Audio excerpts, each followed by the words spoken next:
কেসটা কি হলো? এই মালটা কি প্রত্যেকে এসে উদয় হলো? আমি সেটিং করার আগেই তো তাঁবু ফেলে দিয়েছে দেখছি। উফ, কি চিপকে বসেছে মাইরি। একটা ছবি তুলে রাখি।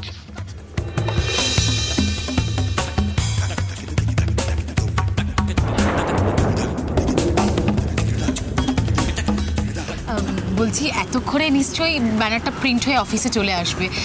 এক কাজ করুন না, আপনি যাওয়ার সময় একবার দেখে ব্যানারটা অ্যাপ্রুভ করে দেবেন। চলুন। ঠিক আছে।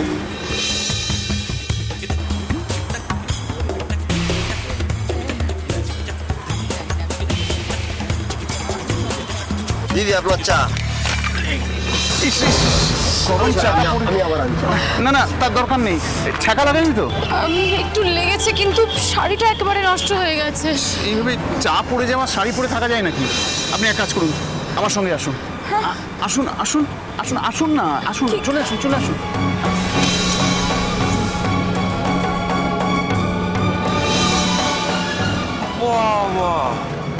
লক্ষ্মীমন্ত বৌদি দেখছি একেবারে চেঞ্জ হয়ে গেল। ছিল মীনা কুমারী, হয়ে গেল মন্দাকিনী। খোঁজ নিতে হচ্ছে।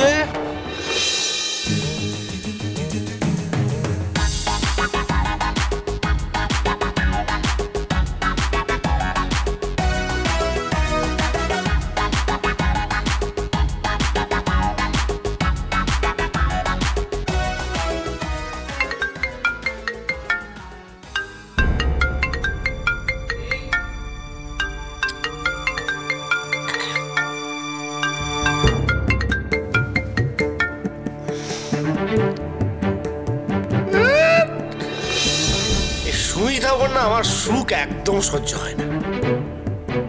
এবারে এখন ফোন করছে কিসের জন্য?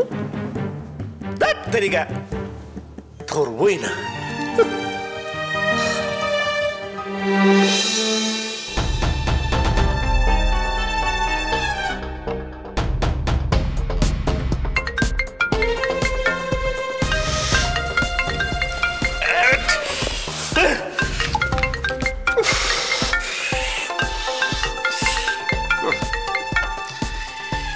যদি আমি ফোন না ধরি, এ বেটা একদম জ্বালিয়ে মারবে আমাকে।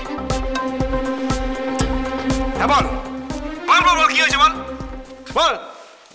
না, বিশেষ কিছু নয়। আমি জানতে চাইছি তোদের ডিভোর্সটা হলো কবে রে? কি কি বলছিস তুই? ডিভোর্স? কার ডিভোর্স? কিসের ডিভোর্স? কেন তোরা রঞ্জনা বৌদির কেন ডিভোর্স হয়নি বুঝি?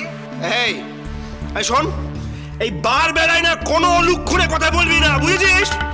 কিন্তু তাহলে যে রঞ্জনা বৌদিকে দেখলাম একটা লোকের সাথে ঘুরে বেড়াচ্ছে, মানে ডেট করছে, চা খাচ্ছে, হাসছে, হাত ধরাধরি করে ঘুরছে। চুপ চুপ কর আজকাল।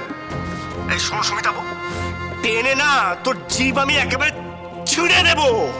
মিথ্যে কথা বলার জায়গা পাস না। মিথ্যে? আরে কি বলছিস রে ভাই? আমি তোকে প্রমাণ পাঠাচ্ছি, দেখ। কি কি কি?